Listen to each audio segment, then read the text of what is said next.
7월 29일 말씀 묵상하겠습니다. 오늘 말씀은 이사야 14장 1절부터 23절까지의 말씀입니다. 14장 1절입니다. 여호와께서 야곱을 긍휼히 여기시며 이스라엘을 다시 택하여 그들의 땅에 두시리니 나그네 된 자가 야곱 족속과 연합하여 그들에게 예속될 것이며 이렇게 말씀합니다. 여러분, 이방 민족들에 의해서 이스라엘은 하나님의 징계를 받고 있었습니다. 그런데 하나님께서는 다시금 이스라엘 백성을 회복시키겠다라고 선포하고 계십니다. 왜냐하면 야곱, 즉 이스라엘 백성을 향한 하나님의 긍휼하심 때문이었습니다. 오늘 이 긍휼하심의 단어를 좀 생각해 보고자 합니다. 긍휼이라는 단어를 영어로 보면은 compassion입니다. 여러분, compassion은 come이라는 것과 passion의 합해진 말입니다. come은 함께 하다, 함께 나누다라는 뜻이고요. passion은 순환 또는 고통, 고난이라는 뜻을 가지고 있습니다. 그래서 이 compassion이라는 단어는 바로 이런 뜻입니다. 함께 고난을 나누다, 함께 고난에 동참하다라는 뜻입니다. 즉 나의 고통이 아닌데 다른 이의 고난을 보고 다른 사람의 그 고통에 동참하고 참여하는 것입니다. 여호와께서 이스라엘 백성을 다시 회복시키십니다. 그런데 그 이유는 이스라엘 백성들이 잘했기 때문에, 그들이 열심히 하나님을 다시금 섬겼기 때문에, 수고했기 때문이 아닙니다. 그들을 향한 하나님의 긍휼하심, 그들의 고난을 보고 함께 아파하시고 함께 고통을 받으시는 그 하나님의 긍휼이 그들을 회복으로 인도하시는 것입니다. 이 하나님의 긍휼하심 때문에 이스라엘 백성들은 회복하게 되는데요. 14장 2절부터 하나님께서는 계속 그들을 향해서 회복의 메시지를 선포하십니다. 그들을 본토에 돌아오게 하시고, 또한 그들을, 자기를 사로잡던 자들을 다시 사로잡고 자기를 압제하던 자들을 주관하는 그런 신분의 변화를 허락하신다라고 말씀합니다. 그뿐만이 아닙니다. 여호와께서는 슬픔과 곤고와 내가 수고하는 고역에서 노임을 주신다, 안식을 주신다라고 말씀하시면서 하나님의 회복의 날을 안식을 주시는 날이다라고 말씀하고 있습니다. 여러분, 그렇습니다. 하나님을 믿는다는 것, 예수 그리스도를 믿는다는 것은 바로 이런 반전의 역사, 역전의 기회가 기다리고 있습니다. 하나님께서는 고통과 슬픔 가운데 신음하는 자신의 백성을 그냥 버려두지 않습니다. 하나님은 그들을 긍휼히 여기시기 때문에 그 긍휼하심으로 말미암아 그들에게 회복과 구원과 기쁨을 주시겠다라고 말씀하고 계십니다. 그 반면에 또한 이스라엘 백성을 억압하고 압제하고 침략하던 이 바벨론은 어떻게 됩니까?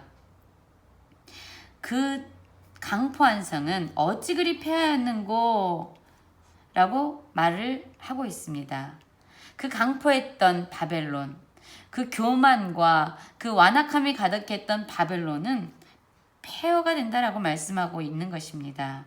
왜냐하면 바로 여호와께서 악인의 몽둥이와 통치자의 귀를 꺾으셨도다 라고 말씀하시면서 바벨론이 멸망을 받은 이유는 바로 모든 세상의 주관자이시고 만왕의 왕이신 여호와께서 그들을 꺾으셨기 때문이다 라고 말하고 있습니다. 세상에서 얻는 모든 권세, 권력, 강한 힘, 이것을 우리는 영원할 것이라고 생각합니다. 그러나 여러분, 하나님은 결코 그렇지 않다라고 말씀합니다. 이 세상의 모든 것은 반드시 유한하고 끝이 있다고 말씀합니다.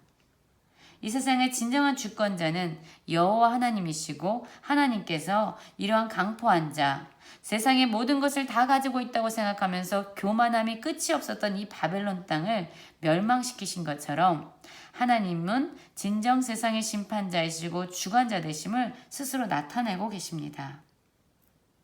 이 바벨론은 많은 나라를 억압했습니다. 그러나 하나님께서 그들을 꺾으시고 그들을 멸망시키실 때에 온 땅은 조용하고 평안하고 노래를 부르는 기쁨을 얻게 됩니다. 그리고 이 바벨론은 그 이전에 많은 열방의 왕들, 많은 부귀를 누리고 권세를 누렸던 많은 열방의 나라들의 왕들이 모여있는 수울로 내려가게 됩니다. 거기서도 많은 소동이 일어나죠. 저렇게 강대했던 나라, 엄청난 힘을 가지고 있었던 그 나라도 연약하게 되었구나. 너도 우리와 같이 되었느냐 하면서 비웃음을 당하게 됩니다. 네 영화가 수월에 떨어지게 됐구나. 구더기가 내 아래 깔리고 지렁이가 너를 덮었구나. 너가 그렇게 초라한 신세가 되었구나 라고 이야기하고 있는 것입니다. 그러면서 얘기하고 있죠. 내 마음에 이르기를 내가 하늘에 올라 하나님의 묵별 위에 내 자리를 높이리라. 내가 북극 지폐의 산 위에 앉으리라. 가장 높은 구름에 올라가 지극히 높은 이와 같아지리라.